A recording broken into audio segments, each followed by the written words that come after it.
Ingkang Suwan. Sajengko. Gonku ngenteni iki mau wis kawit mau. Nggih. Nek ya semelang to aku menawa kowe ora bakal teko ning papan kene iki. Kula menika rak nggih ningali wedal. Kula menika saben badhe kepanggih kalian Nyi Bargawa. Menika kula rak nggih kedah nglimpekaken rencang-rencang ingkang sami Ning Jawa. tungguk kemit wonten mriki. Iso aku ngerti Sajiwo. Ning atiku iki ora kaya adat saben lho. Liripun Kok kawit mau bingung. Anggonku nunggu kowe suwe. Atiku rak semelang toyo nek kaya ngene iki. Ning aku tak takon. kula mantep sanget awit Ki Bargawa sakmenika rak mboten wonten. Ora ono iso. Ki Bargawa menika sawanten loji. Iso. Mongko menawi wonten loji menika rak apesipun kalih dinten tigang dinten nembe kondur. Mesti suwe iki Bargawa ki anggone tindak. Nggih, nggih. Mula saka kuwi Sajiwo. Terus pundi? Ning sak suwene aku lan kowe gandeng tresno Nggih, nggih.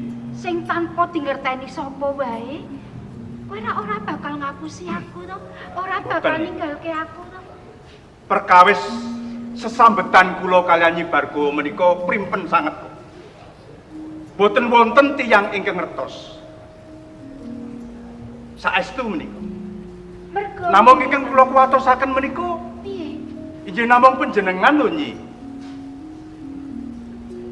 Mergo apa kowe seneng? Inggih mangke menawi Nyi Bargawa menika ketrucut anggenipun ngendika kaliyan Ki Bargawa rak kula ingkang badhe cilaka. Ora. Nyawa kula menika wonten asanipun Nyi Bargawa. Iso aku ngerti Sajiwo.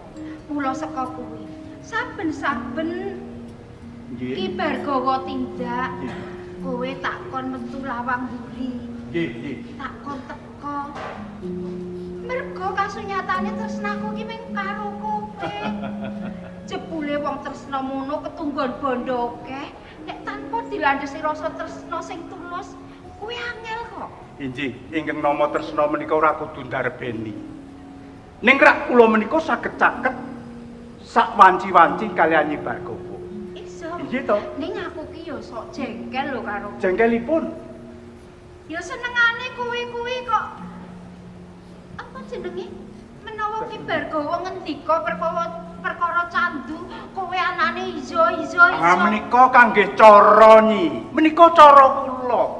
Murih Ki Bargawa menika pitados kaliyan kula. Kula menika ngalembono kaliyan Ki Bargawa. Menawi kula menika mboten ngalembono mangke lajeng menawi Ki Bargawa menika ngertos kula ingkang badhe cilaka nggih cubriya kaliyan kula. Ning menawi kula menika ngalembono nggih to para nem-neman ing kadembangan mriki sami remen candu, sami remen minum sak piturutipun. Menika mergi kula menika supados Ki Bargawa menika remen sanget manahipun ngoten lho. Kok jebule pinter ya nggon golek ati karo Ki Bargawa kuwi. Menawi kula menika mboten ngaten, kula menika mboten saged-saged kaliyan Ki Bargawa. Sakmenika rak kula blekaken supados panjenengan menika nggih mboten cubriya kaliyan kula niki. Ning ora duwe wanita liya to? Lho terus pundi to? Kula menika betah wonten kadembangan menika mergi kula menika caket kaliyan Nyi Bargawa. Iya Sajiwo. Ning Sepen kok, sepen. ora ana sapa-sapa to. Boten ya, wonten Ki, Mas? sinten-sinten. Anggen kula mlebet wonten griya menika nggih, kula menika nglimpeaken tiyang-tiyang. Ngertosipun kula menika kesah. Oh, iso. Inggih, sadeyan menika ngertosipun menika. Yo, kaya Wis adat piye? saben. Ora mung terus meneng bae. Panjenengan menika menawi kepanggih kok lajengaken menika lho. Kok njur kemudu-kudu. Aku ki jane wis ora bisa pisah lho nek karo kowe Sajiwo. Atiku wis nyawiji. Mergo kasunyatane Kang Mas Bargawa ki ya wis Nggih, nggih. ora iso apa-apa. saestu menapa terus pundi? Kandhane nek wong kulino Nggih. candu apa nyandu. Nggih. Kuwi rak bakale bisa werna-werna. Menawi Ki Bargawa menika sampun dados kremenan.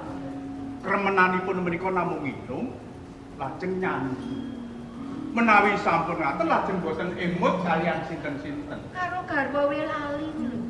Kok kalian panjenengan kalian para punggawa-punggawa ingkang demangke mawon supe kok. Bisa to? Nggih. Kala mangsanipun ning Heeh. Ki Bargawa menika lumah sanget. Kala mangsanipun sampun pun paringi arta.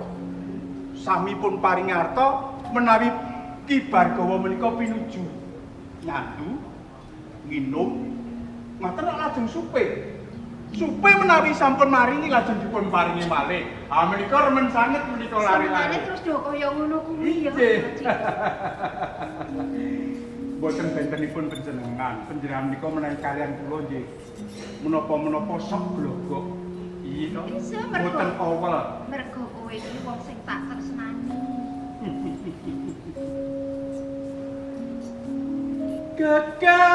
Kekarane wong krambi.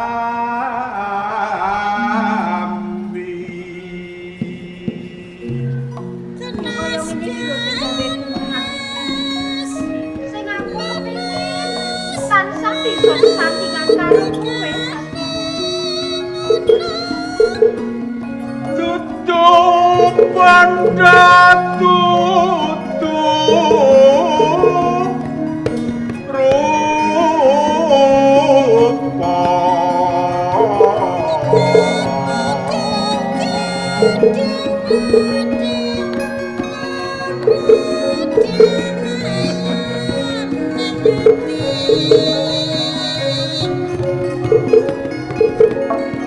Among ngati pami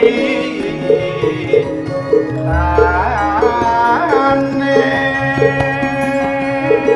Ning tenan kadang mau ojo kok ngapus. kita uger penjenengan menika tasih betak kalian kula nggih tasih sanggah matur. Kok duweni kok betah lho kowe iki. Ngaten menika dangu-dangu nggih saged lho panjenengan menika lajeng sampun jeleh kalian kula. Ngaten menika saged Atone kowe ora kemawon. bakal mblenjani janji ora ngapusi aku. Aku ora bakal ninggalke kowe kok. Waton wadi menika mboten kawiyak. Kula kinten kula kalian Ki Bargawa menika saged langgeng. Iso. Luput pisan kena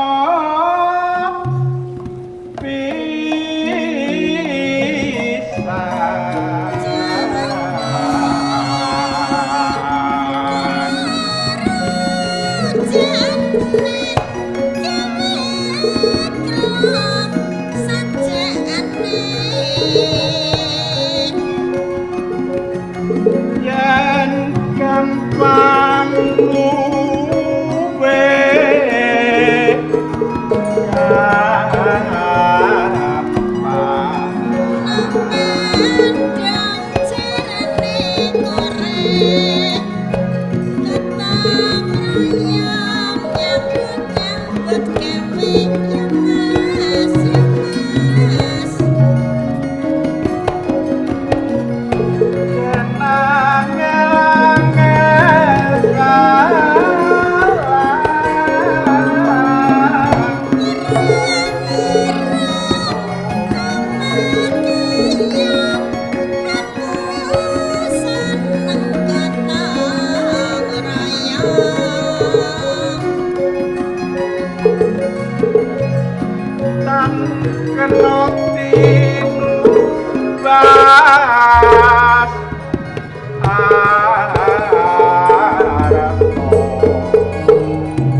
Kula menika nek wis ketemu ngene iki yo rasaku ki emoh ninggalke panjenengan.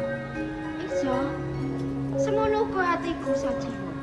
Ning aku lan kowe kudu ngati-ati mergo. Inggih.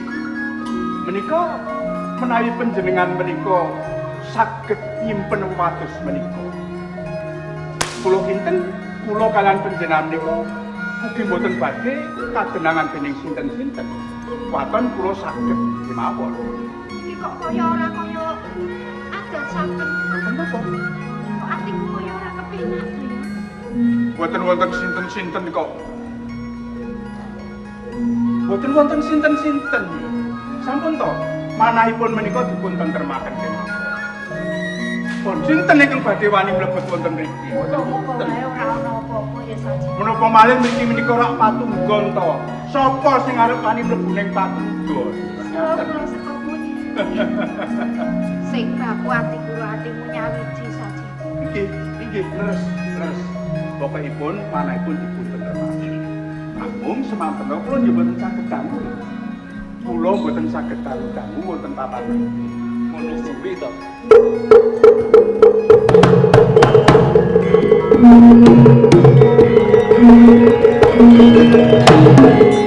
Tapi entuk pakone sapa? Nek kowe takon kaya ngono kuwi aku bisa takon. Ya Kowe entuk pakone sapa? lho aku ditimbali. Ning Aku mlebu ning patunggon ki mergo aku ditimbali karo Nyi Bargawa. ning kowe rak ngerti. Ya. Kuwi garwane sapa?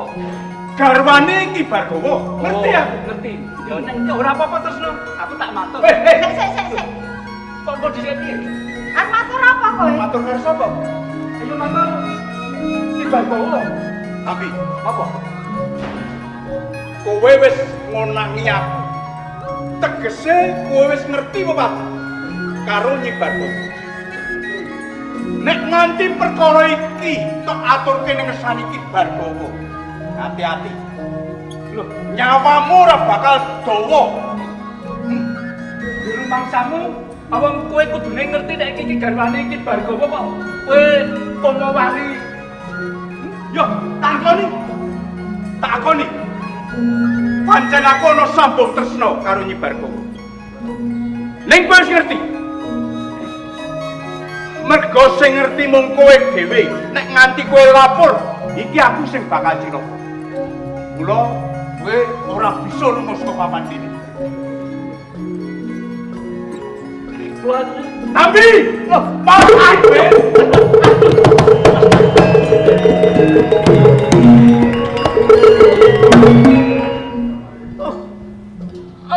Aduh.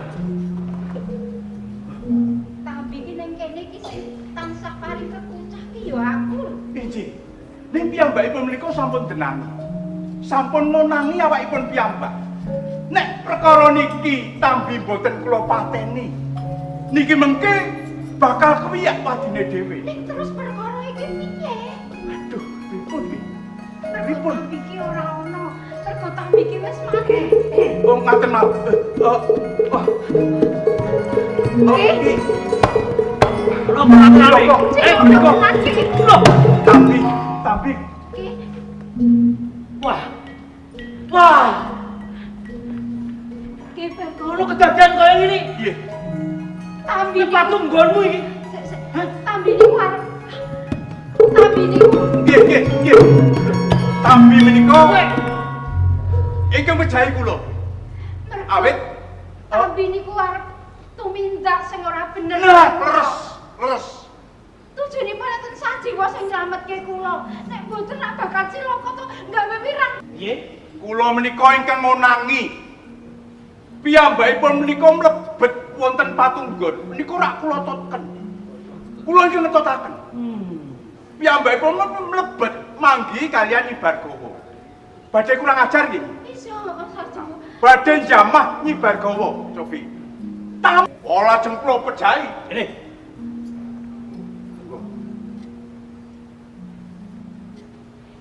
Saestu ki. Matur Radula. Boten ki. Saestu janji. Ki, Nganti kowe sisip karo kandang. Boten saestu. Masih. Piye? Kula menika ingkang ngonangi kok ki.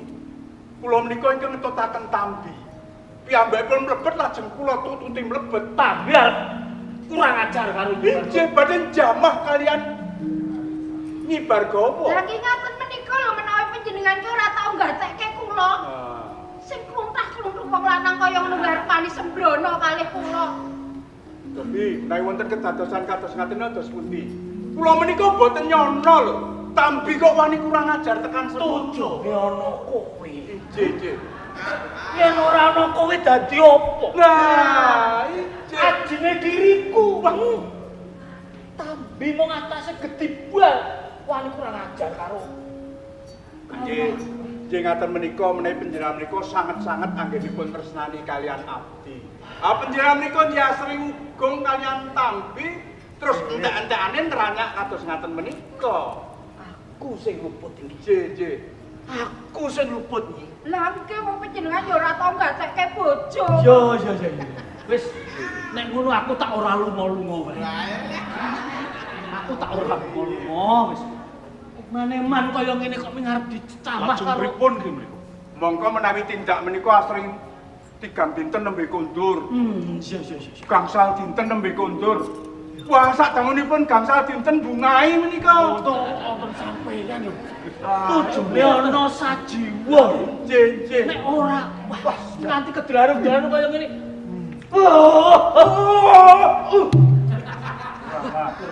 Jar tenan.